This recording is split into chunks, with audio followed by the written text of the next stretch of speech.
Saudaraku seiman, sebab tema ini saya pilih pada saat semalam ditanya oleh teman-teman atau ikhwah yang bertanggung jawab atas jadwal kami. Karena memang hari ini kita berada di tanggal 2 Zulhijjah. Artinya kita berada di 10 hari awal bulan Zulhijjah ini. Mungkin muncul pertanyaan teman-teman sekalian. Ada apa dengan 10 awal bulan Zulhijjah? Kenapa dijadikan tema khusus yang perlu dibahas? Dan seberapa besar sih keutamaannya sehingga harus menjadi sebuah tema khusus dalam bahasan kajian umum seperti ini? Maka kita akan jawab insya Allah dengan dalil-dalil dan juga jenis-jenis amalan yang sangat dianjurkan untuk dikerjakan di 10 awal bulan Zulhijjah.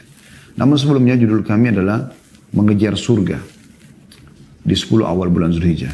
Surga teman-teman sekalian adalah sebuah tempat abadi yang wajib menjadi target utama setiap muslim. Kapan setiap orang di antara kita menjadikan surga sebagai targetnya, subhanallah, maha suci Allah, dunia ini menjadi kecil. Dunia ini menjadi hina di depan mata dia. Karena dia tahu dia akan melaluinya. Kalau dia sedang mendapatkan nikmat, dia akan mengingat nikmat di surga jauh lebih besar daripada nikmat di dunia ini. Maka menjadi kecil sesuatu itu. Artinya tidak harus dia menjadikannya sebagai target utama sehingga dia bersaing, bahkan banyak orang karena mengejar nikmat yang dianggap di dunia tanda kutip di sini dari kendaraan, harta dan segala macam yang sudah kita ketahui, maka mereka sampai akhirnya saling menjatuhkan satu sama yang lain, menggibah, memfitnah dan seterusnya. Tapi kalau orang faham bahwasanya di surga ada nikmat yang abadi, yang jauh lebih besar, maka nikmat dunia jadi kecil. Untuk apa bersaing di situ? Untuk apa ribut di tanah warisan? Untuk apa ribut dengan tetangga di tanah? Lebih sejengkal atau tidak? Untuk apa berebut atau bersaing dengan teman-teman di kantor, saling hasad, iri dan seterusnya. Begitu juga dengan pada saat datang cobaan. Seberat apapun cobaan yang kita lalui di dunia.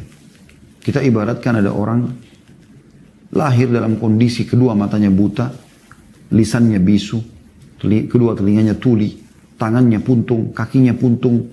Artinya orang ini betul-betul tidak berfungsi sebagaimana layaknya manusia secara umum. Tetap itu teman-teman sekalian hanya semasa di dunia.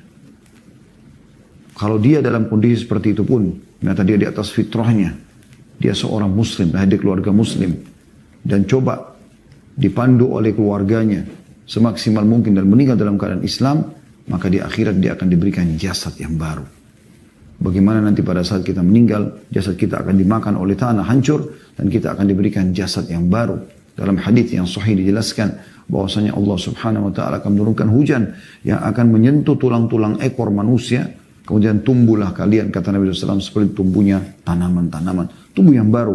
Dan dalam riwayat lain kata Nabi SAW, Allah akan membangkitkan kalian dengan postur ayah kalian Adam 60 siku ke langit. Jadi bukan jasad ini lagi, kita akan diberikan jasad yang baru, jasad yang lebih sempurna, lebih besar. Jadi musibah pun subhanallah akan jadi kecil kalau orang mengingat masalah akhir, orang mengingat masalah surga.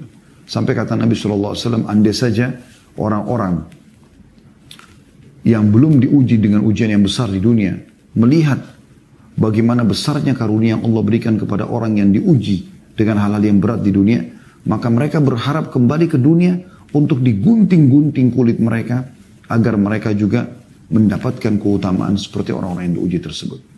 Ada orang subhanallah tidak berhenti ujian dalam hidupnya, tapi dengan dia yakin ada surga, ada kehidupan akhirat yang abadi menunggu dari sana. Mungkin ada derajat-derajat di surga dia tidak bisa dapatkan kecuali dengan cobaan tersebut. Mungkin sholatnya, puasanya, zikirnya kurang, belum cukup untuk menyampaikan dia ke derajat di surga yang memang Allah inginkan dia sampai ke sana. Tapi dengan cobaan 10 tahun dia sakit, gangguan orang, utang yang tidak dibayar, dan segala macam hal yang sudah kita tahu dan umumnya kita melaluinya, maka itu dia diberikan derajat yang tinggi tadi. Oleh karena itu teman-teman sekalian, memang surga harus menjadi target utama. Saya mengajak diri saya dan teman-teman semua mengikuti acara ini baik live ataupun siaran ulang, maka jadikan surga sebagai target utama dan jangan pernah luputkan untuk selalu mengikuti ada apa di surga itu, apa yang Allah janjikan, bagaimana istanahnya yang kita akan tempati nanti di sana, bagaimana permadaninya, bagaimana bantal-bantalnya, bagaimana pelayan-pelayan dari bidadari-bidadara, bagaimana pohon-pohonnya, bagaimana segala macam fasilitasnya. Dan saya mengajak Anda juga insya Allah lepas asar sebentar waktu Indonesia Barat, sekitar lepas asar jam 16.00 sampai 17.00 kami membahas tentang masalah surga. Dan sekarang sudah membahas lebih dalam ke bab-bab berhubungan dengan surga, Anda bisa ikuti insya Allah. Surga adalah target utama. Dan itu harus menjadi sebuah pegangan kita semua. Sebagaimana saya katakan tadi, kalau Anda jadikan sebagai target, Anda akan selalu merasa tentram melalui dunia ini. Ya, sebagaimana para nabi-nabi dan para salafus saleh melaluinya dengan sangat tentram, sangat bahagia. Kemudian kita kerucutkan ke judul kita, yaitu di 10 awal bulan Zulhijjah. Apakah selain 10 awal Zulhijjah tidak dapat surga? Tentu tidak. Bisa Anda dapatkan. Tapi maksudnya 10 hari ini adalah hari emas. Hari emas, saudaraku. Bersyukurlah Anda yang masih Allah kasih umur di saat ini. Kalau seandainya mayit-mayit di kuburan dari kaum muslimin diberikan kesempatan untuk hidup, maka mereka akan memilih termasuk 10 awal Zulhijjah yang mereka bisa lakukan ibadah di dalamnya. Kok bisa, Ustaz? Apa sih keutamaannya? Kita dengarkan. Hadis ini adalah hadis yang sangat mulia. Bagaimana Allah Subhanahu atau Nabi SAW memerintahkan atau diperintahkan Allah SWT untuk menyampaikan kepada kita hadis ini. Beliau bersabda dalam hadis riwayat Bukhari dari Ibnu Abbas radhiyallahu anhuma bahwasanya Nabi SAW bersabda, dan ingat teman-teman, kita sekarang berada di 2 Zulhijjah. Anda berada di hari-hari ini. Kata Nabi SAW, "Ma min ayyamin al-amalu salihu fiha ahabbu ila Allah azza wa jal min hadhihi al-ayyam." Yani ayyam al-ashri. Qalu ya Rasulullah, walal jihadu fi sabilillah. Qala walal jihadu fi sabilillah illa rajulun kharaja binafsihi wa mali falam yarji min dhalika bisyai'. Artinya, tidak ada hari di mana amal soleh saat itu bila dikerjakan lebih dicintai oleh Allah daripada hari-hari ini, yakni 10 hari awal bulan Zulhijjah. Apa maknanya paling Allah cintai? Paling besar pahalanya. Ya. Bagaimana sih kalau Anda kerja di satu perusahaan, Anda mengerjakan satu pekerjaan yang paling disukai oleh atasan Anda atau owner perusahaan tersebut? Anda pasti akan mendapatkan banyak hal. Kita tidak samakan Allah SWT dengan makhluknya. Tapi Allah itu zat yang akramul akramin. Zat yang sangat mulia dan dermawan. Dalam ayat Allah mengatakan, Inna Allah yarzuqu ma yasha' bighairi hisab. Allah kalau kasih balasan, tidak ada lagi hitungannya. Sulit untuk digambarkan dengan akal manusia. Semuanya baik. Semuanya sempurna. Dan hari-hari ini semua amal yang Anda kerjakan, sunnah atau wajib, perbuatan yang paling Allah cintai, paling besar pahalanya, paling mudah menambah keimanan, paling mudah mendekatkan diri kepada Allah Subhanahu wa taala, paling mudah mendapatkan dan meraih surga dan derajatnya. Para sahabat bertanya karena mereka faham. Mereka mengatakan, ya Rasulullah, tidak juga jihad fisabilillah, berperang, keluar meninggal ke medan perang, bertemu dengan musuh, jelas di depan mata 90% mati. Ya. Sisanya luka. Kalaupun pulang, luka. Dan sekian persen kecil mungkin bisa selamat tanpa luka. Itu pun ada pengalaman-pengalaman peperangan, letih, capek, sakit dan seterusnya. Jihad di jalan Allah, makna pertanyaan para sahabat, apakah juga meninggalkan keluarga, meninggalkan pekerjaan, bisa dibunuh oleh musuh, bisa disakitin, bisa tertawan dan segala macam. Itu makna hadisnya. Belum bisa mengalahkan amal yang akan dikerjakan di 10 awal bulan Zulhijjah. Bisa juga bermakna, walaupun amal sunnah.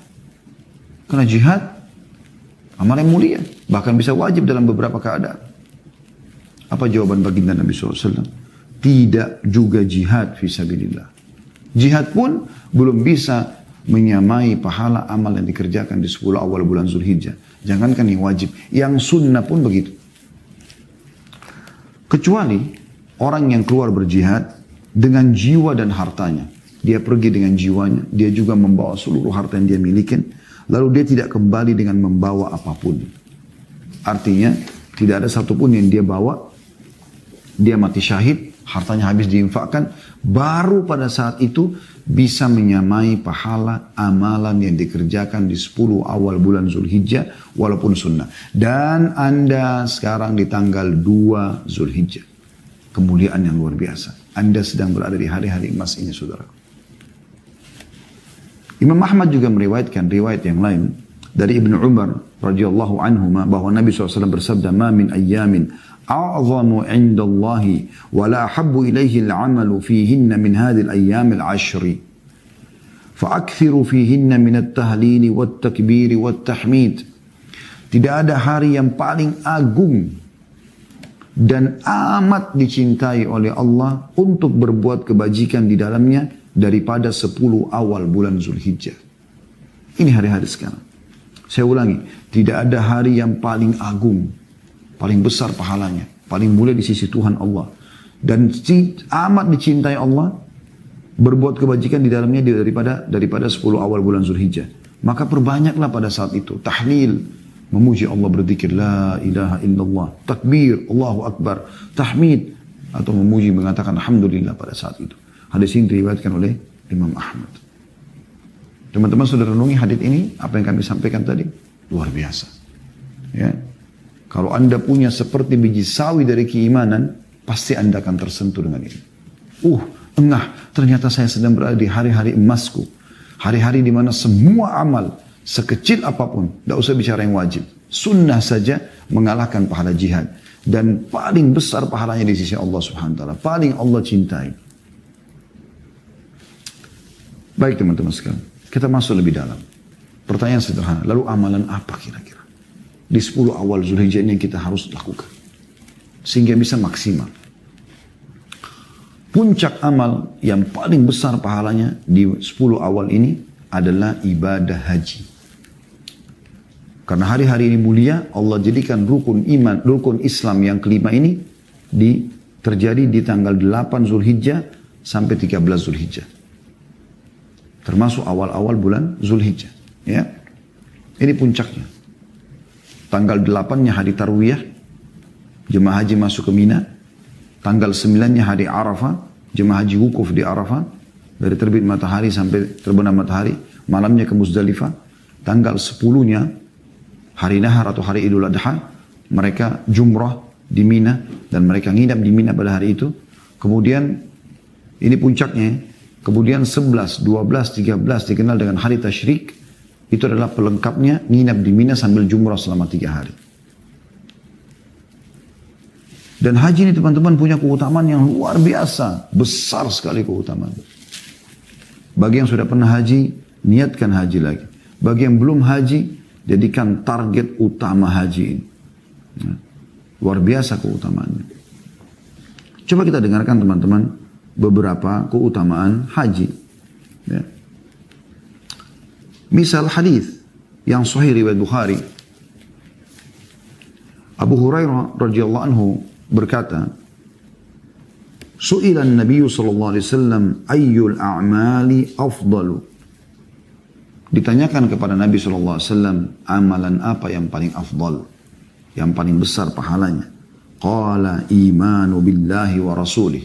Yang pertama beriman keberadaan Allah, membenarkan keberadaannya dan patuh terhadap peraturannya juga kepada Rasulnya, utusannya Muhammad sallallahu alaihi wasallam. Qila thumma madza? Lalu ditanya lagi, lalu apa ya Rasulullah setelah iman kepada Allah dan Rasulnya? Qala jihadun fi sabilillah. Kata Nabi SAW, berjihad di jalan Allah. Qila thumma madza? Lalu ditanyakan yang ketiga, lalu apa lagi setelah itu?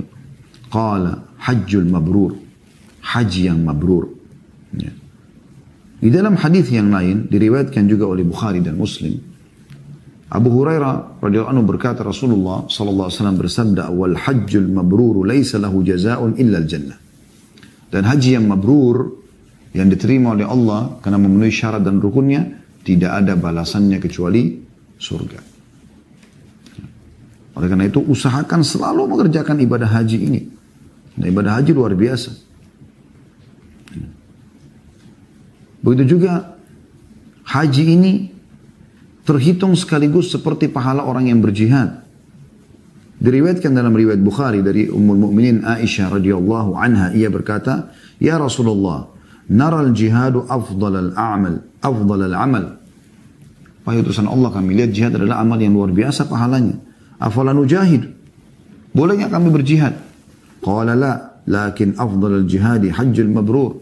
Tapi ketahuilah, jihad yang afdal adalah haji yang mabrur. Ya.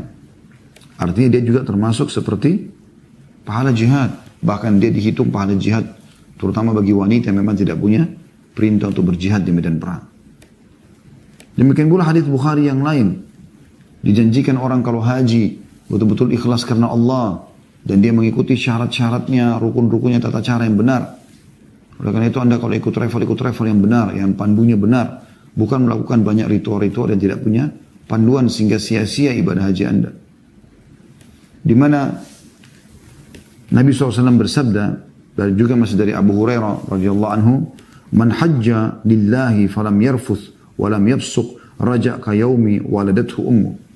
Barang siapa yang haji namun dia tidak berkata-kata yang seronok, berkata-kata syahwat, ya, atau kata-kata yang buruk.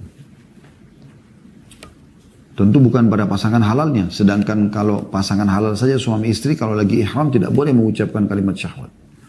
Walam yafsuq, tidak berbuat kriminal, kefasikan, maksiat.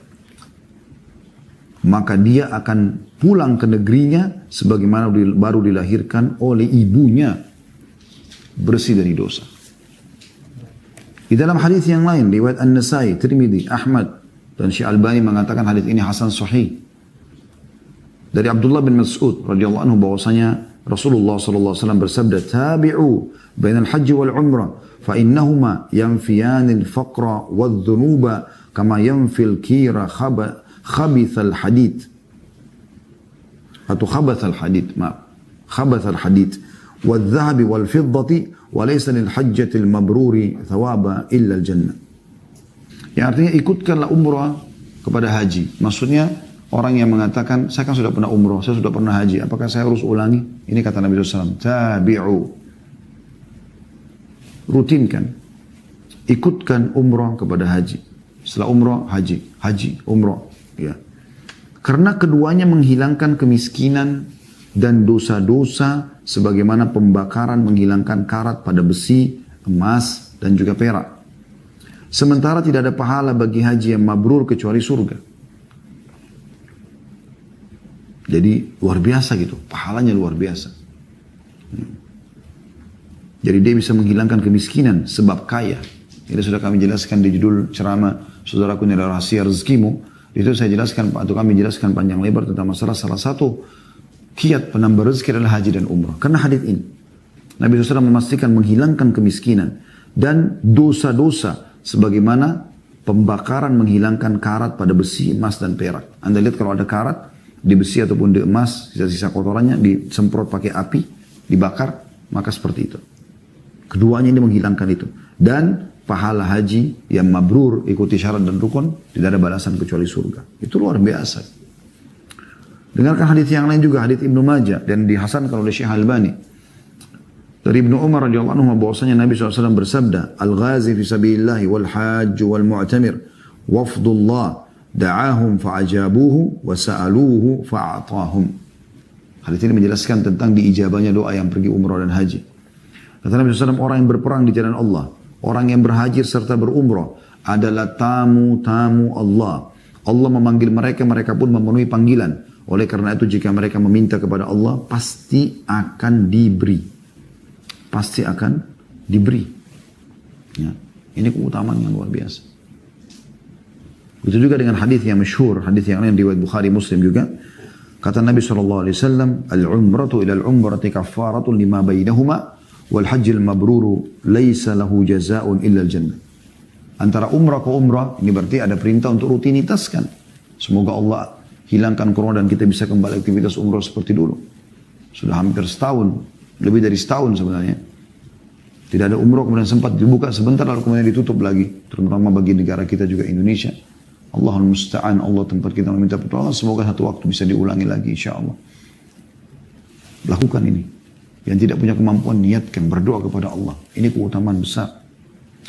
Antara umrah ke umrah tebusan dosa di antara keduanya dan haji yang mabrur tidak ada balasan kecuali surga.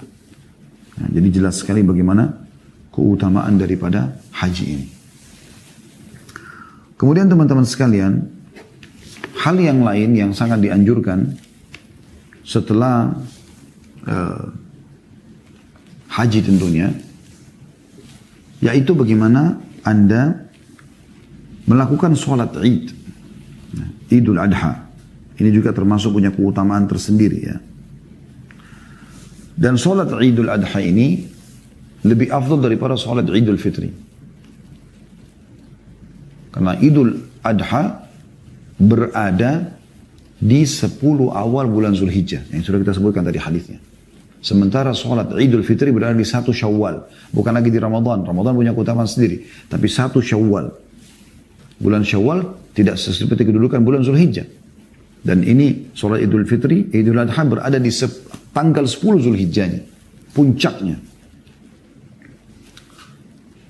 Juga setelah sholat Idul Fitri, Anda tidak ada anjuran untuk melakukan ibadah khusus. Anda bebas saja. Tapi sholat Idul Fitri, Idul Adha, sholat Idul Adha, Allah SWT mengatakan, masyhur sekali. Ayatnya, A'udzubillahi minasyaitonir rajim, fasalli rabbika wanhar. Sholatlah Muhammad Idul Adha itu, dan berkurban nasrahnya. Ada ibadah kurban. Ini ada penekanan. Di dalam hadis Ummu Atiyah radhiyallahu anha, beliau berkata, amarana ta'ni an-nabiyya sallallahu alaihi wasallam an nukhrija fil 'idaini al-awatiqa wa dhawatil khuduri wa amara al-haydha an ya'tazilna musallal muslimin. Bahwasanya Nabi SAW memerintahkan kepada kami pada saat sholat Id, Idul Fitri dan Idul Adha, agar mengeluarkan para gadis yang baru beranjak dewasa dan wanita yang dipingit, begitu pula wanita yang sedang haid. Namun beliau memerintahkan para wanita yang sedang haid untuk menjauhi tempat sholat. Nanti tetap hadir, tapi ya, meninggalkan atau menjauhi tempat orang-orang sholat supaya tidak mengganggu mereka maksudnya. Ada pendapat ulama yang mengatakan bahwasanya sholat Id itu wajib. Dan Allahu a'lam, kami pun cenderung dengan pendapat ini karena memang hujahnya sangat kuat. Anda bisa dengarkan bagaimana Syekh Islam Ibn Taimiyah rahimahullah mengatakan pendapat yang mengatakan bahwa sholat hukum Id adalah wajib lebih kuat daripada yang menyatakan bahwasanya hukumnya adalah fardu kifayah atau wajib bagi sebagian orang saja. Artinya kalau ada sudah ada yang kerjakan berarti yang lain gugur gitu. Adapun pendapat yang mengatakan bahwa hukum sholat Id adalah sunnah atau hanya dianjurkan bukan wajib, itu adalah pendapat yang lemah, ini kata beliau. Karena Nabi SAW sendiri memerintahkan untuk melakukan sholat Id, lalu beliau sendiri dan para khulafa'ur rasyidin, Abu Bakar, Umar, Uthman, Ali, ridwanullahi alaihim. Begitu pula kaum muslimin, setelah mereka terus-menerus melakukan sholat Id, dan tidak dikenal sama sekali kalau ada di satu negeri Islam ada yang meninggalkan sholat Id. Sholat Id adalah salah satu syiar yang terbesar kaum muslimin. Nabi SAW tidak memberi keringanan bagi wanita untuk meninggalkan sholat Id, lantas bagaimana dengan kaum pria? Artinya, tadi perempuan disuruh keluar, anak-anak gadis disuruh keluar, yang haid disuruh keluar. Walaupun yang haid tidak ikut sholat Id, tapi mereka dianjurkan hadir, mendengarkan khutbahnya. Itu sangat luar biasanya gitu. Demikian pula disampaikan oleh Siddiq Hasan Khan ya. Dia menyebutkan alasan-alasan kenapa wajib sholat Id. Yang pertama, Rasulullah SAW terus-menerus melakukannya. Dia tidak pernah disebutkan riwayat Nabi pernah tinggalkan sholat Id sekalipun. Berarti kan menandakan ini sebuah kewajiban. Yang kedua, Nabi SAW memerintahkan kaum muslimin untuk keluar rumah untuk menunaikan sholat Id. Perintah untuk keluar rumah menunjukkan perintah untuk melaksanakan sholat itu sendiri bagi orang yang tidak punya udzur. Karena disuruh keluar, berarti disuruh sholat. Mirip dengan Jumat kita yang disuruh keluar. Yang ketiga,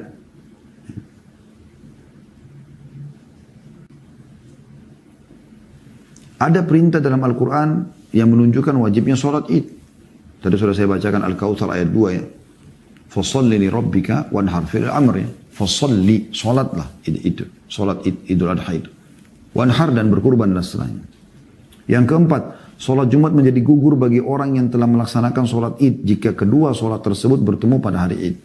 Jadi pas hari Jumat, kalau itu juga adalah hari Id, maka boleh muslimin tidak kerjakan sholat Jumat, gugur. Orang kerjakan sholat duhur saja. Kata beliau, padahal sesuatu yang wajib hanya boleh digugurkan dengan yang wajib pula. Jika sholat wajib itu Jumat itu wajib, demikian halnya dengan sholat id. Ya. Ini pendapat yang jelas tentang masalah sholat id. Ya, kita berharap mudah-mudahan Allah subhanahu wa ta'ala memudahkan kita untuk menjalankan sholat id walaupun di masa pandemi seperti ini dan kita ikuti prokes ya. Tapi kalaupun tidak, seperti yang lalu-lalu sempat ada anjuran pemerintah kita untuk sholat id di rumah. Dan sudah tidak asing banyak di antara ulama-ulama kita yang menulis ya. Dan dai-dai kita menulis tentang tata cara sholat id di rumah ya. Anda bisa kerjakan, kalau Anda sendirian boleh, Anda berjamaah boleh ya. Anda kerjakan tapi tanpa khutbah di rumah. Ya, tapi kalau di tempat umumnya ada khutbahnya ya. Dan disebutkan dalam riwayat bahwasanya karena Rasul dari Abu Sa'id Al-Khudri radhiyallahu anhu bahwasanya Rasulullah SAW atau karena Rasulullah SAW yakhruju yaumal fitri wal adha ila al-musalla.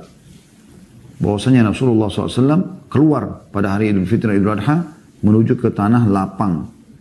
Kata Imam Nawawi rahimahullah, hadits Abu Sa'id Al-Khudri ini adalah dalil bahwa bagi orang yang menganjurkan bahwa sholat id sebaiknya dilakukan di tanah lapang dan ini lebih afdal atau lebih utama daripada melakukan di masjid. Inilah yang dipraktikkan oleh kaum muslimin di berbagai negeri. Adapun penduduk Mekah maka sejak masa silam sholat id mereka selalu dilakukan di Masjidil Haram. Itu penghususan gitu ya. Allahu a'lam. Ya. Jadi ini anjuran untuk mengerjakan sholat id. Juga ada sunnah yang sebaiknya tidak diluputkan teman-teman sekalian. Kalau sholat idul fitri, Nabi SAW seringkali beliau makan sesuatu dulu. Baru beliau pergi sholat id. Mungkin sebutir kurma. Apa saja yang kita bisa makan. Untuk menunjukkan kepada kaum muslimin kalau memang sudah tidak ada lagi puasa Ramadan. Cuman di Idul Adha, itu Nabi SAW sebaliknya. Beliau tidak makan apa-apa sampai beliau selesai sholat, kemudian beliau menyembelih, lalu beliau makan sembelihannya. Disebutkan dari hadits Abdullah bin Buraidah radhiyallahu anhu, dari ayahnya ia berkata, radhiyallahu anhu maya, karena Rasulullah SAW la yagdu yawmal fitri hatta ya'kul, wa la ya'kulu hatta ya'kula, wa la ya'kulu yawmal adha hatta yarji'a, fa ya'kula min udhiyatihi. Rasulullah SAW biasa berangkat sholat id pada hari Idul Fitri. Dan beliau makan terlebih dahulu. Untuk membuktikan kalau menunjukkan muslimin bahwa memang sudah selesai Ramadan. Sedangkan pada hari Idul Adha beliau tidak makan lebih dahulu kecuali setelah pulang dari sholat id. Beliau menyantap hasil kurbannya. Ya. Dan ini termasuk yang ditekankan untuk dilakukan. Ini keutamaan sholat idnya. Ya, ini punya keutamaan sendiri. Makanya tadi saya katakan atau telah membacakan bagaimana pendapat yang paling kuat adalah dia hukumnya wajib. Ya. Kemudian yang ketiga teman-teman sekalian yang sangat dianjurkan adalah berkurban. Berkurban. Ya. Dan perlu anda ketahui kurban ini adalah ibadah yang sangat luar biasa keutamaannya. Sangat luar biasa di sisi Allah subhanahu wa ta'ala. Ya. Pahalanya sangat besar dan juga memang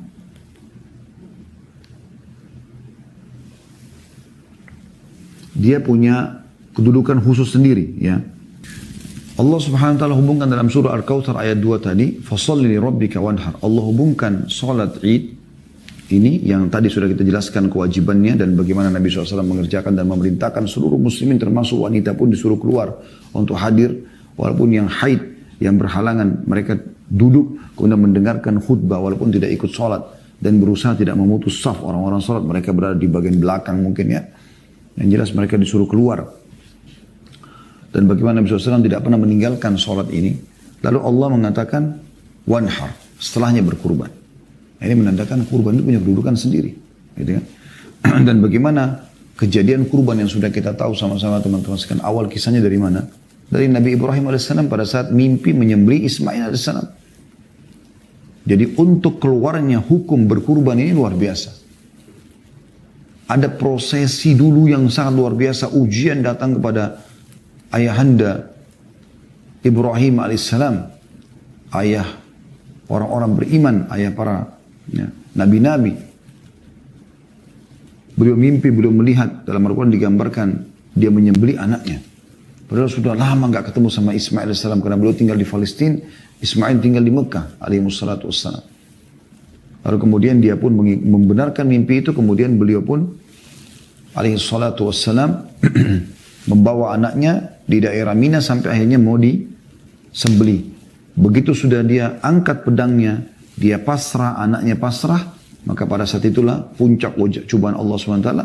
Allah ya, memberhentikan proses tadi dan menggantikan dengan dzibhin azim atau sembelihan yang besar, yaitu domba. Dan dari kejadian ini juga ada pendapat Imam Ahmad dan pendapat ulama-ulama yang lain mengatakan bahwasanya lebih afdal domba. Walaupun ada pendapat lain juga yang mengatakan unta, lalu sapi, lalu domba sesuai dengan kejadian urutan di hari Jumat. Khilaf di antara ulama dalam masalah ini. Yang jelas teman-teman, kurban sangat ditekankan sekali. Sangat dianjurkan sekali. Ya. Bagaimana ya, ibadah ini sangat ditekankan dalam surah Al-Kautsar dan juga Nabi SAW lakukan. Baik. Teman-teman sekalian, anjuran untuk melakukan kurban ini, hadis-hadis cukup banyak. Kita bisa lihat misalnya di dalam hadis ya, yang disebutkan oleh Al-Mundhiri dalam Targhib Tarhib dan juga disahihkan oleh Syekh Albani di jilid 2 halaman 1000, nomor hadisnya 1087. Dari Abu Hurairah radhiyallahu anhu, beliau berkata bahwasanya Rasulullah sallallahu alaihi wasallam bersabda, "Man wajada sa'atan li an yudhhiya falam yudhhi fala yahdur musallana." Barang siapa, kata Nabi SAW, yang mendapatkan kelapangan untuk berkurban, namun dia tidak berkurban, maka janganlah dia mendekati tempat sholat kami. Jadi Nabi SAW menyinggung orang ini dengan sangat tegas, yang punya kemampuan beli hewan tapi nggak mau. Anda beli sesuai dengan kemampuan. 1,5 juta, 2 juta, 2,5 juta. Makin bagus Anda beli domba itu, makin mahal, makin berkualitas, makin besar pahalanya di sisi Allah SWT. Anda mampu 1 ekor, alhamdulillah. Anda mampu 2 ekor, lebih baik. Anda mampu 10 ekor, lebih baik. Nabi SAW berkurban dengan 2 ekor domba.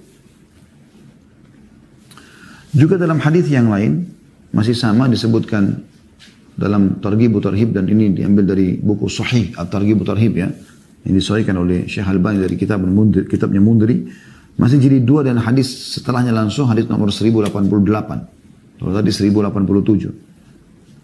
Abu Hurairah meriwayatkan radhiyallahu anhu bahwasanya Rasulullah SAW bersabda, "Man ba'a jilda udhiyatihi fala udhiyata lahu." Barang siapa menjual kulit hewan kurbannya, maka tidak ada kurban baginya.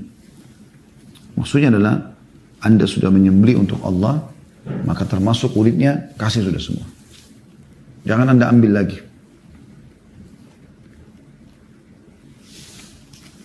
Dan bagaimana karena ibadah ini sangat mulia, maka Nabi SAW mengajarkan caranya pada saat membeli. Hadis yang masyhur juga, ya.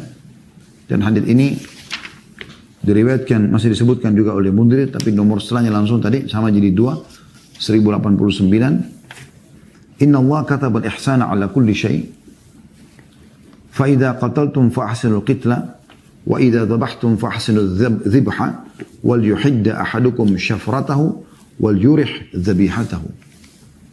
Sesungguhnya Allah telah mewajibkan berbuat baik kepada segala sesuatu. Maka jika kalian membunuh, berbagus cara membunuh. Berperang pun melawan musuh, tusuk mati selesai. Nggak ada mutilasi dalam Islam. Dan jika kalian menyembelih, maka perbaguslah cara kalian menyembelih. Menyembelih ini mengiris leher hewan disuruh dengan rapi. Bagaimana? Nabi SAW ajarkan, ya. Maka jika hendak menyembelih, jika salah seorang dan terkadang hendak menyembelih, hendaklah ia menajamkan pisaunya dan membuat nyaman hewan sembelihannya. Karena pisau tajam, kemudian diletakkan dengan tenang, jangan diseret-seret, jangan dipukul, jangan diperlihatkan pisau itu depan matanya sehingga hewan itu stres. Disembunyikan pisaunya, dituduhkan dengan tenang, lalu disembelih dengan cepat sampai kedua urat besar lehernya putus, dan diniatkan karena Allah Subhanahu wa taala. Juga masih dalam kitab yang sama, Sahih Targhib Tarhib, dijelaskan di hadits nomor setelahnya langsungnya, tadi 1089, 1090, Ibnu Abbas radhiyallahu anhu berkata, "Marra Rasulullah sallallahu alaihi wasallam ala rajulin wadi'in rijlahu ala syafhati syatin." wa huwa yuhiddu syafratahu wa hiya talhadhu ilaihi bi basariha. Qala afala qabla hadha awala turidu an tumitaha mautat. Artinya Rasulullah SAW melewati seseorang laki-laki yang sedang meletakkan kakinya di lambung seekor domba. Dibaringin, diinjak lambungnya. Sambil dia mengasah pisau. Diperlihatkan domba itu. Sementara domba itu memperhatikan dengan matanya. Maka beliau SAW mengatakan, mengapa tidak engkau lakukan sebelum ini? Asap pisaumu jangan perlihatkan dia. Atau kau ingin mematikannya beberapa kali. Kau ingin menyiksanya. Gitu kan. Demikian juga ya, pada saat Umar bin Khattab pernah menyaksikan seseorang yang mau menyembelih dombanya lalu diseret domba tersebut, dipegang keempat kakinya, ya, kemudian diseret sambil domba itu teriak-teriak. Lalu Umar bin Khattab mengatakan, apakah kau ingin membunuhnya 2 kali? Sebetulnya kau akan sembelih dia, kenapa harus seperti ini? Jadi ada adab-adab, dan ini berpengaruh juga pada kualitas daripada daging tersebut. Ya. Sembelih yang terbaik teman-teman. Para sahabat ridwanullah alaihim bahkan membeli hewan kurban 6 bulan sebelum Idul Adha itu. Dan ya, mereka menggemukkannya di saat Idul Adha, mereka menyembelih dan memberikan yang terbaik di jalan Allah Subhanahu wa taala. Dalam hal ini juga kami ingin mengajak teman-teman yang ingin bergabung bersama kami di Adha-Farm, kami punya program ini ya. Berkurban, Anda bisa melihat insya Allah di medsos kami di Adha-Farm, di medsos ini pun di KHB Official juga ada. Ya, Anda bisa insya Allah nanti partisipasi bersama kami. Dan di hari-hari sekarang Anda sudah bisa mengeluarkan uang Anda karena masuk di 10 awal Zulhijjah, dan ini termasuk sedekah yang afdal. Anda bisa menggabungkan antara sedekah di 10 awal Zulhijjah dan juga menyembelihnya Anda kejar. Insya Allah untuk mengejar keutamaan yang sudah kita sebutkan tadi. Ya. Hanya saja ada hal yang mungkin perlu kami titik beratkan. Ya. Kalau Anda ingin niat menyembelih, ya, ada adab juga yang perlu diperhatikan. Yaitu hadis Nabi SAW, "Idza dakhala al-ashru wa 'indahu udhiyatun yuridu an yudhi fala ya'khudanna sya'ran wa la yaqlimanna dhufran atau dhufra." Bila 10 hari pertama atau awal Zulhijjah telah tiba dan seseorang memiliki hewan kurban yang hendak disembelihnya, maka janganlah sekali-kali dia memotong rambut dan kuku dirinya sedikit pun. Jadi bukan hewannya tapi dianya. Dianjurkan tidak potong kuku, dianjurkan juga tidak memotong rambutnya. Mulai dari kemarin 1 Zulhijjah sampai nanti hari penyembelihan. Ya. Juga dalam riwayat yang lain, fala yamas min sya'rihi wa basyarihi syai'a. Janganlah mencukur rambut dan kuku dirinya sedikit pun. Ini diriwayatkan oleh Imam Muslim. Dan ini sudah pernah dijelaskan, ya, pernah ditanyakan kepada para ulama tentang masalah bagaimana kalau misalnya dia mau menyembelih hewan untuk dia dan keluarganya. Seperti apa kira-kira? Siapa yang tidak boleh potong kuku? Dia atau juga keluarganya? Karena kan para sahabat seringkali kalau mereka tidak punya kemampuan hanya 1 ekor domba, maka mereka sembelih itu untuk dirinya dan keluarganya, istrinya, anaknya gitu ya. Atau orang tuanya yang serumah dengan dia. Lalu bagaimana sekarang? Ya. Maka di sini yang dianjurkan tidak potong kuku dan rambut hanya pemilik uang. Yang memang niat membeli hewan kurban itu. Jadi istrinya sama anaknya tidak masalah kalau sampai mereka ya memotong kuku ataupun merapikan rambutnya. Itu Allahu a'lam yang dijelaskan oleh para ulama. Juga termasuk dianjurkan teman-teman sekalian, kalau hewan kurban ini boleh Anda bagikan semua, boleh juga Anda makan sebagiannya. Ya, tidak masalah, Anda boleh memesan makan sebagian, dan itu termasuk yang dianjurkan oleh Nabi alaihi salatu wassalam. Ya. Kemudian juga perlu diperhatikan, kurban ini boleh unta, boleh sapi, ya, boleh juga domba atau kambing. Ya. Dan sapi itu termasuk yang sejenis dengan dia, itu kerbau misalnya. Itu juga boleh Anda kerjakan. Anda berkurban. Hanya saja kalau unta sama sapi ataupun ya kerbau ini bisa sampai 7 orang. Kalau Anda bisa sendirian lebih baik Anda panen sendiri. Kalau Anda tidak mampu boleh 7 orang. Nah, kalau domba ataupun kambing Ini boleh seseorang untuk dirinya atau dia sama keluarganya yang tinggal bersama dia. Kemudian juga teman-teman yang perlu digarisbawahi dalam masalah kurban, ya.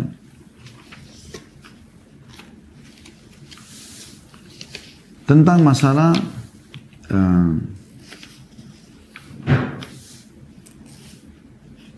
bolehkah seseorang itu berkurban untuk mayit?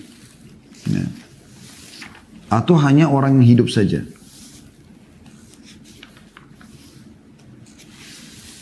Ada pendapat Syekh Utsaimin rahimahullah yang saya ingin bacakan di sini.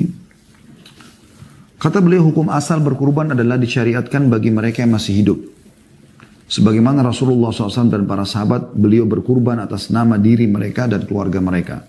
Sedangkan apa yang menjadi perkiraan orang-orang bahwa kurban khusus bagi orang yang sudah meninggal dunia tidak ada dasarnya, kata beliau.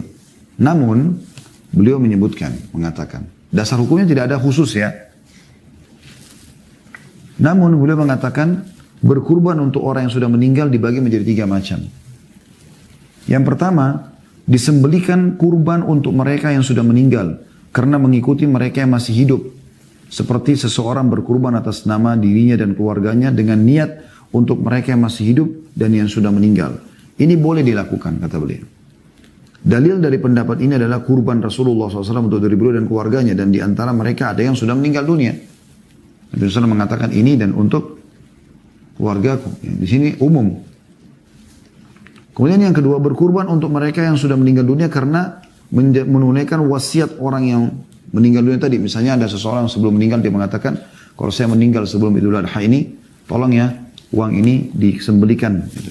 Dia wasiatkan, makanya dijalankan. Kemudian yang ketiga, hewan kurban untuk mereka yang sudah meninggal secara terpisah dengan mereka yang masih hidup, sendiri khusus. Misalnya seseorang berkurban atas nama bapaknya atau ibunya atau keduanya yang sudah meninggal. Saya ulangi, misalnya seseorang berkurban atas nama bapaknya saja atau ibunya saja yang keduanya sudah meninggal dunia. Maka hal ini juga masih boleh dilakukan, kata beliau. Para ulama fikih Hanabila berpendapat bahwa pahalanya akan sampai kepada ahli kubur dan merasakan manfaatnya dikiaskan dengan sedekah atas nama orang yang sudah meninggal dunia. Akan tetapi, beliau mengatakan alasannya, kami tidak berpendapat bahwa hewan kurban hanya dikhususkan atas nama mayit saja termasuk dari sunnah. Karena Rasulullah SAW tidak melakukan kurban salah satu dari mereka yang sudah meninggal dunia secara khusus. Jadi poin ini sebenarnya poin ketiga, berkurban untuk orang meninggal dunia, ada pendapat yang membolehkan. Tapi beliau, Syekh Utsaimin menyampaikan pendapat beliau, mengatakan bahwasanya ini tidak ada dasarnya, ya, secara khusus, ya. Tapi ada pendapat yang membolehkan. Karena Rasulullah SAW tidak pernah berkurban secara khusus untuk Hamzah pamannya yang sudah meninggal dan orang yang paling dicintai. Demikian juga dengan anak-anak beliau yang meninggal, ya. Sementara mereka atau beliau masih hidup, seperti ketiga anak perempuannya, Ruqayyah, Ummu Kalthum dan Zainab radhiyallahu anhunna. Kemudian ketiga anak laki-lakinya, ya, Qasim, Abdullah dan Ibrahim. Ya. Kemudian radhiyallahu anhum ajma'in. Kemudian juga beliau tidak pernah berkorban untuk istrinya Khadijah. Tidak ada satupun riwayat dinukil, padahal beliau adalah termasuk wanita yang paling dicintai oleh Nabi SAW. Ini pendapat beliau, gitu. Ya. Cuma memang beliau kembalikan lagi kepada umumnya pendapat tadi yang sudah kita sampaikan. Baik, ini teman-teman berhubungan dengan masalah ibadah kurban. Kita akan masuk sekarang dengan ibadah yang keempat, yaitu puasa. Jadi sudah kita jelaskan tadi tentang haji, sudah kita jelaskan tentang sholat id, sudah kita jelaskan tentang berkurban. Sekarang kita masuk ke ibadah yang keempat, yaitu berpuasa. Ini sangat dianjurkan sekali. Bagi anda teman-teman yang mampu berpuasa selama 9 hari, maka lakukan selama 9 hari itu. Ya, maksudnya 9 hari berturut-turut dari mulai kemarin tanggal 1 Zulhijjah sampai 9 Zulhijjah. 1 hari sebelum Idul Adha. Dan ini diambil dari umumnya sabda Nabi SAW tadi, semua amal ibadah yang dikerjakan walaupun sunnah, itu lebih baik daripada jihad di 10 awal Zulhijjah ini. Dan kita tidak katakan puasa 10 hari karena di Idul Adha tidak boleh puasa. Ada hadis yang melarang puasa di hari raya Idul Fitri dan Idul Adha. Tapi di 9 harinya dianjurkan puasa. Ya, ini anjurannya. Dan tentu keutamanya sangat banyak sekali. Bagi Anda yang bisa puasa 9 hari, alhamdulillah. Anda tidak bisa berapa hari Anda mampu, silakan lakukan. Kalau Anda tidak bisa juga, maka minimal Anda puasa tanggal 9 atau hari Arafahnya. Bagi yang sedang tidak haji. Dan ini teman-teman, penekanannya sangat banyak, ya, atau keutamaan puasa itu sangat banyak. Di antaranya hadis Bukhari Muslim yang masyhur, di mana orang puasa itu memiliki keutamaan yang sangat besar gitu. Di kata Nabi SAW, Allah SWT berfirman tentang puasa, hadis qudsi ya, fa innahu li wa ana ajzi bihi yada'u syahwata wa ta'ama wa syaraba min ajli. Puasa itu milikku, aku akan balas langsung karena dia meninggalkan syahwatnya, makanannya, minumannya semata-mata karena aku. Dan juga kata Nabi SAW dalam hadis yang sahih riwayat Bukhari Muslim, ma min abdin yasumu yawman fi sabilillah illa ba'ada Allah bidzalika wajhu 'anil nari 70 kharifa. Tidak ada seorang hamba pun yang berpuasa satu hari di jalan Allah, melainkan Allah akan jauhkan dia dari api neraka itu selama 70 tahun. Kalau Anda bertanya, niatnya puasa apa Ustaz? Selama 9 hari. 8 hari pertama Anda niat puasa tatawu namanya. Puasa tambahan. Diambil daripada contohnya hadis Nabi SAW. Hadis sahih riwayat Bukhari, sehingga saya hadis Bukhari, tapi hadis ini hadis sahih, di mana beliau pada saat pulang atau datang ke rumah Aisyah selepas salat subuh, lalu beliau bertanya, apakah kalian punya makanan? Kata Aisyah, tidak ada ya Rasulullah. Kata Nabi SAW, kalau begitu hari ini aku puasa. Dan ini bukan hari Senin, bukan hari Kamis. Kenapa kami katakan bukan Senin atau Kamis? Karena dalam riwayat yang disebutkan Nabi SAW tidak pernah meninggalkan Senin dan Kamis. Artinya kalau itu Senin Kamis, beliau tidak perlu tanya makanan. Ini adalah puasa tatawu, tambahan namanya. Kecuali tanggal 9 Anda niatkan puasa hari Arafah. Nah tanggal 9-nya ini Anda jangan luput. Ya. Tepatnya kalau kita sekarang insya Allah tanggal 19 hari Senin depan. Ini Senin sekarang, Senin depan. Dengan izin Allah Subhanahu wa taala itu hari Arafah bagi yang sedang tidak haji. Dalam riwayat Imam Muslim disebutkan bahwasanya Abu Qatadah radhiyallahu anhu berkata, Nabi SAW bersabda, "Siyamu yaumi Arafah ahtasibu 'ala Allah an yukaffira as-sanata allati qablahu was-sanata allati ba'dahu." Puasa hari Arafah, ya, kata Nabi SAW, akan melebur dosa-dosa setahun yang lalu dan setahun yang akan datang. Ini tinggal berapa hari lagi teman-teman. Semoga Allah panjangkan umur kita dan kita bisa beramal saleh. Ini luar biasa. Satu hari puasa, di hari tanggal 9, hari Senin depan nanti, ya, itu akan membersihkan dosa-dosa 365 hari yang lalu, setahun yang lalu, dan 365 hari ke depan, setahun yang akan datang. 730 hari dosa kita dimaafkan dengan sehari puasa. Nah, ini luar biasa. Ya. Ini termasuk ibadah yang dianjurkan. Kemudian selanjutnya, ya, setelah haji, sholat Id, kemudian tentu ini masing-masing ibadah punya banyak sekali keutamaan teman-teman. Kalau kita mau sebutkan banyak sekali hadisnya gitu, ya, banyak sekali hadis. Seperti masalah puasa juga ini hadis yang jangan luput dari kita, ya, hadis sahih yang kata Nabi SAW, "As-siyamu wal Qur'anu yashfa'ani lil 'abdi yaumil qiyamah." Ketahuilah bahwasanya puasa dan Al-Quran akan memberikan pertolongan bagi, ya, hamba yang melakukannya, yang berpuasa dan juga yang membaca Quran pada hari kiamat. Fa yaqulu as-siyam, puasa akan berkata, "Ay Rabbi, mana'tuhu at-ta'ama wasyahawat bin-nahar, fasyaffi'ni fi." Wahai Tuhanku, aku telah menghalangi dia dari makanan dan syahwat-syahwatnya di siang hari, maka tolonglah dia. Berikan dia syafaat melalui perantara aku. Wa yaqulu Quran, mana'tuhu an-nauma bil-laili, fasyaffi'ni fi, qala fayashfa'an. Ya. Maka Quran pun mengatakan, aku pun menahannya tidur di malam hari. Dia sibuk sholat malam dan baca Al-Quran. Maka tolonglah aku. Tolong dia melalui aku. Maka kata Nabi SAW, keduanya pun memberikan pertolongan. Ya. Ini keutamaan yang luar biasa ini. Baik teman-teman sekalian, itu ibadah yang keempat. Jadi yang pertama sekali lagi haji, yang kedua sholat Id, yang ketiga berkurban, yang keempat berpuasa, terutama hari Arafah. Yang kelima adalah sholat malam. Sholat malam teman-teman. Anda diperintahkan sholat malam di waktu-waktu ini. Ini luar biasa. Anda silakan buka surah Al-Fajr. Ya. 2 ayat pertamanya, perhatikan baik-baik. Ini sekaligus juga menyebutkan sebenarnya tentang keutamaan sholat Idul Adha. Di mana Allah Subhanahu wa taala berfirman, A'udzu billahi minasyaitonir rajim. Wal fajri walayalin ashr. Demi waktu subuh Maksudnya subuh Idul Adha. Allah bersumpah demi keutamaannya. Ya. Jadi jangan kehilangan kalian. Kemudian Allah mengatakan walayalin asyr, dan 10 malam berturut-turut sebelum Idul Adha itu. Artinya jangan luputkan, jangan ketinggalan sholat malamnya. Ini hari-hari emas ini teman-teman sekaligus mirip seperti Ramadan ya. Hari-hari di mana kita di training untuk lebih dekat kepada Allah Subhanahu wa taala. Kesempatan ikuti training ini teman-teman.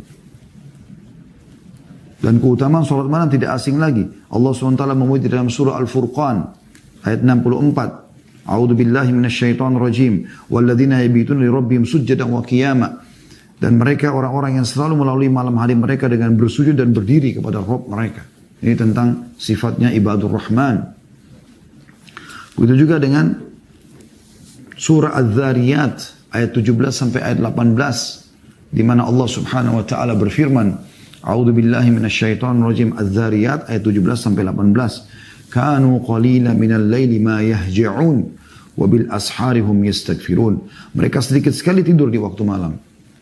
Jadi orang mukmin begitu. Disuruh digunakan untuk ibadah kepada Allah. Dan di akhir-akhir malam menjelang subuh mereka memohon ampun kepada Tuhan mereka. Juga dalam surah As-Sajdah, yang ini dianjurkan kita sunnahnya membaca imamnya setiap subuh hari Jumat. Atau di hari subuh hari Jumat tepatnya. Saya ralat kata-kata setiap di subuh hari Jumat. Anjuran untuk membaca surah Sajdah. Dan isinya salah satu ayatnya adalah dalam ayat 16 sampai ayat 17-nya. A'udzu billahi minasyaitonir rajim. Tatajafa junubum anil madaji'i yad'una rabbahum khawfan wa tam'an wa mimma razaqnahum yunfikun.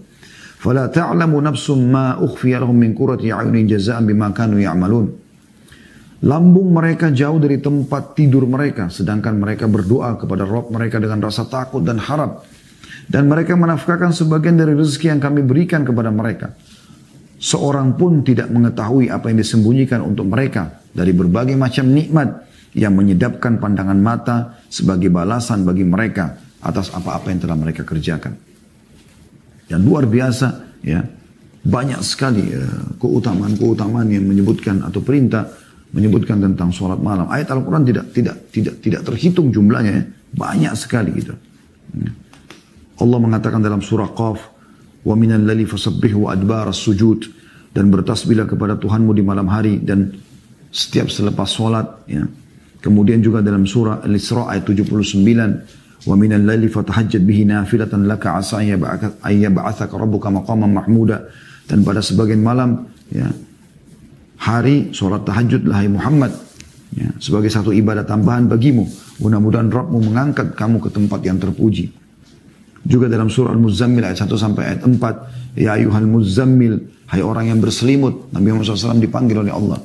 Kumin laila illa qalila. Ya, dirikanlah sholat malam itu ya, di malam hari. Waktu yang panjang itu. Kecuali sedikit, boleh kau pakai istirahat. Nisfahu awinkus minhu qalila. Seperduanya atau kurangi dari seperdua itu. Auzid ali waratilil Qur'ana tartila. Atau tambah lebih banyak waktu kau pakai sholat lebih baik. Dan bacalah Al-Quran pada saat itu dengan tartil. Ini luar biasa dari dalilnya. Banyak sekali. Ya. Kemudian dalam surah Tur ayat 49. Wa minal laili fasabbihu wa idbaran nujum. Dan bertasbihlah kepadanya kepada Allah pada beberapa waktu di malam hari. Dan di waktu terbenamnya bintang-bintang. Atau di waktu fajar. Sementara Nabi SAW dalam hadis yang sahih riwayat Bukhari Muslim, beliau sholat sampai kedua kakinya, telapak kakinya bengkak. Ada riwayat lain betisnya bengkak. Riwayat lain dari Ummul Mukminin Aisyah radhiyallahu anha, pecah-pecah telapak kakinya. Karena waktu ditanya, kenapa anda lakukan sementara anda sudah diampuni dosanya yang lalu dan akan datang? Kata Nabi SAW, afala uhibbu an akuna abdan syakura. Apakah aku tidak boleh menjadi seorang hamba yang bersyukur? Karena terlalu banyak keutamaannya. Dalam hadis Nabi SAW yang masyhur, ya ayuhan nas afshus salam, hai sekalian manusia sebarkan salam, wa at'imut ta'am, berikan makan orang-orang, wasilul arham, lanjutkan hubungan silaturahim, wa sallu bil laili wan nasu niyam, salatlah pada malam hari, salatlah pada malam hari di mana manusia sedang tidur, tadkhulul jannata bisalam, kalian akan masuk ke dalam surga dengan selamat. Dalam hadis yang lain juga hadis sahih, kata Nabi SAW dan hadis ini, ya, hadis yang masyhur sekali, diriwayatkan oleh Tirmidzi. Kata Nabi SAW, inna fil jannati ghurafan yura zahiruha min batiniha wa batinuha min zahiriha. أعدها الله تعالى لمن أطعم الطعام وألان الكلام وتابع الصيام وأفشى السلام وصلى بالليل والناس نيام. Sesungguhnya di surga terdapat istana-istana yang bagian luarnya dapat dilihat dari dalam dan bagian dalamnya dapat dilihat dari luar, transparan saking indahnya. Kamar istana-istana itu disediakan oleh Allah Ta'ala untuk orang-orang yang memberikan makan, berkata-kata yang lembut, mengikuti atau selalu berpuasa, menebarkan salam dan sholat di malam hari sewaktu orang sedang tidur. Luar biasa keutamanya. Dan Allah menyebutkan tadi dalam surah Al-Fajr, teman-teman sekalian, sebagaimana sudah dengar tadi, ya, walayalin asyar, dan kejarlah 10 malam berturut-turut itu. Sampai sebagian ulama ada yang mengatakan dengan adanya ayat Al-Quran ini, surah Al-Fajr 2 ayat ini, dengan juga hadis Bukhari tadi tentang amal yang dikerjakan di 10 awal bulan Zulhijjah lebih afdal daripada jihad, menandakan 10 awal bulan Zulhijjah lebih afdal daripada 10 akhir Ramadan. Anda bisa bayangkan itu. Luar biasa keutamaannya. Anda sekarang berada di hari-hari ini. Itu ibadah yang kelima. Ya, itu ibadah yang keenam tepatnya. Ibadah yang pertama haji. Ibadah yang kedua adalah sholat id. Ibadah yang ketiga berkurban. Ibadah yang keempat puasa. Ibadah yang kelima sholat malam.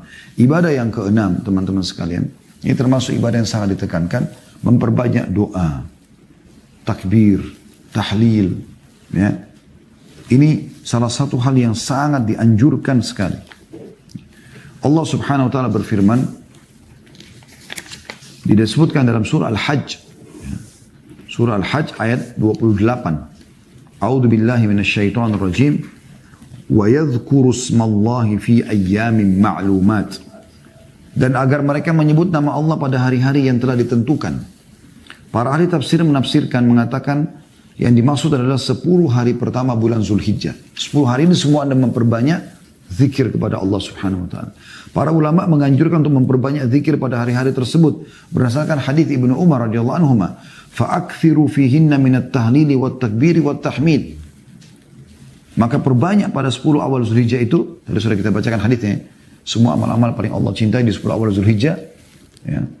Dan perbanyak pada saat itu, kata Nabi SAW, bertahlil, mengucapkan la ilaha illallah, bertakbir, Allahu Akbar, dan bertahmid, memuji Allah, Alhamdulillah. Imam Bukhari rahimahullah menuturkan bahwasanya Ibnu Umar dan Abu Hurairah radhiyallahu anhum ajma'in keluar ke pasar pada 10 hari pertama bulan Zulhijjah ini sambil mengumandangkan takbir. Kemudian orang-orang mengikuti takbirnya. Dan Ishaq rahimahullah meriwayatkan dari fuqaha tabi'in bahwa pada hari-hari itu hendaklah mengucapkan Allahu Akbar, Allahu Akbar, Allahu Akbar, la ilaha illallah, Allahu Akbar, walillahil hamd. Dianjurkan juga mengeraskan suara dalam bertakbir. Baik sedang berada di pasar, di rumah, di jalan, di masjid. Ya. Sebagaimana Allah berfirman dalam surah Al-Baqarah 185. A'udhu billahi minasyaitonir rajim. Walitukabbirullaha ala ma hadakum wa la'allakum tashkurun. Dan hendaklah kalian mengagungkan Allah pada hari-hari tersebut atas petunjuknya yang telah diberikan kepada kalian dan agar kalian bersyukur kepadanya. Tentu di sini bukan berarti mengumandangkan takbir secara bersama-sama, tapi yang dianjurkan maksudnya adalah orang bertakbir tapi ada suaranya keluar. Allahu Akbar, lagi duduk sendiri di mobil, lagi duduk di ruang tamu, ya, lagi menuju ke satu tempat, ya, kita membaca, itu yang dimaksudkan. Kemudian teman-teman sekalian, juga ada anjuran setelah takbir ini ada sebuah hadis, ya. Ada sebuah hadis. Subhanallah, ini ada sebuah flyer kecil saya dapatkan dari sahabat saya. Semoga Allah jaga beliau, Dr. Muhammad Rasul dari Madinah. Semalam beliau kirimkan. Dan hadis ini disatakan sahih oleh Syekh Al-Albani dalam Sahihul Jami'. Ya. Dan judulnya Bisyara liman kabbara wa halal fi ashri min Zulhijjah. Berita gembira bagi orang yang memperbanyak takbir dan tahlil Allahu Akbar dan la ilaha illallah di 10 awal bulan Zulhijjah. Beliau bersabda, ma ahalla muhillun qattun illa bushira wala kabbara mukabbirun qattun illa bushira. Qila ya Rasulullah bil jannah, qala na'am. Artinya, tidak ada seseorang pun yang mengucapkan la ilaha illallah kecuali akan mendapatkan berita gembira. Dan tidak ada seseorang yang bertakbir kecuali Allah akan berikan dia berita gembira. Kata para sahabat, ya Rasulullah, berita gembira atas apa? Surga kah? Kata Nabi SAW, iya, surga. Ya. Jadi ini keutamaan atau anjuran amal yang selanjutnya. Juga di sini masuk namanya doa. Karena orang lagi puasa mustajab doa, ini hari-hari Allah cintai, berarti juga doa Allah ijabah. Ya, ini bahasan panjang, tapi ini termasuk hal yang sangat ditekankan. Yang terakhir teman-teman sekalian adalah semua ibadah umumnya. Seperti Anda bakti dengan orang tua. Intinya semua ibadah yang Anda kerjakan di 10 awal ini sangat besar pahalanya. Silaturahim keluarga, ya, bersedekah, menjenguk orang sakit, ya, memenuhi hajat seorang muslim, menggembirakan hatinya, ya, dan seterusnya. Semua jenis ibadah, maka itu adalah ibadah-ibadah yang mulia kalau Anda kerjakan di 10 awal bulan Zulhijjah. Tentu kalau kita ingin rincikan satu persatu teman-teman sekalian sangat banyak dan sangat panjang bahasanya, tapi yang tadi adalah inti daripada ibadah-ibadah yang sangat dianjurkan.